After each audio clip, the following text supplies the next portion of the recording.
Menteri Kesehatan telah menerbitkan peraturan menteri yang mengatur tentang pedoman pembatasan sosial berskala besar. Permenkes diterbitkan sebagai acuan pelaksanaan dan percepatan penanganan virus corona di tanah air.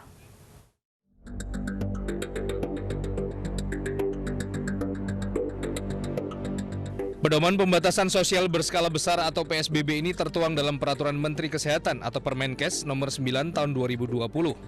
Dalam Permenkes ini terdapat pedoman pelaksanaan pembatasan sosial berskala besar bagi masyarakat. Sesuai Permenkes tersebut, pembatasan sosial berskala besar berlaku meliputi peliburan sekolah dan tempat kerja, sehingga pekerja dan pelajar diizinkan belajar dan bekerja dari rumah.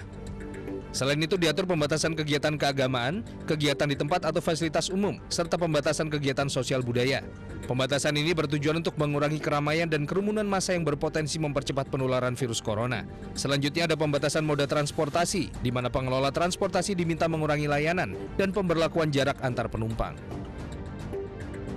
Dalam Permenkes tersebut juga diatur pengecualian pelaksanaan PSBB yang tertuang di pasal 7, di mana supermarket, toko, dan pasar yang menyediakan bahan pokok, obat-obatan, dan migas boleh tetap beroperasi. Demikian juga fasilitas layanan kesehatan serta fasilitas umum yang memenuhi kebutuhan dasar warga. Selanjutnya dalam penjelasan pasal 11 Permenkes nomor 9 tahun 2020 juga diatur instansi pemerintah yang mendapat pengecualian PSBB.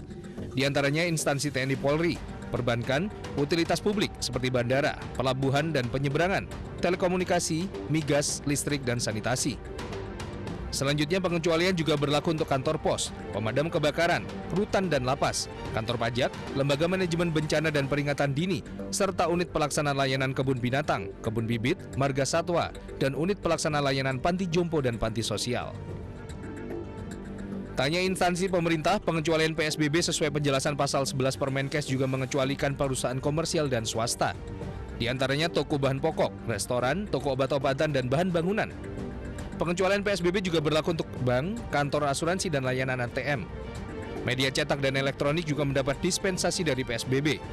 Selanjutnya penyedia layanan internet, penyiaran, logistik, pompa bensin, retail LPG, dan migas, serta layanan pasar modal juga mendapat dispensasi.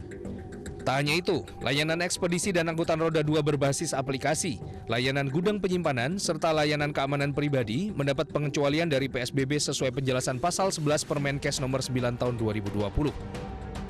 Meski mengatur pengecualian, Permenkes dengan tegas memaktubkan syarat bahwa harus tetap dilaksanakan social dan physical distancing bagi instansi pemerintah maupun swasta yang mendapat dispensasi.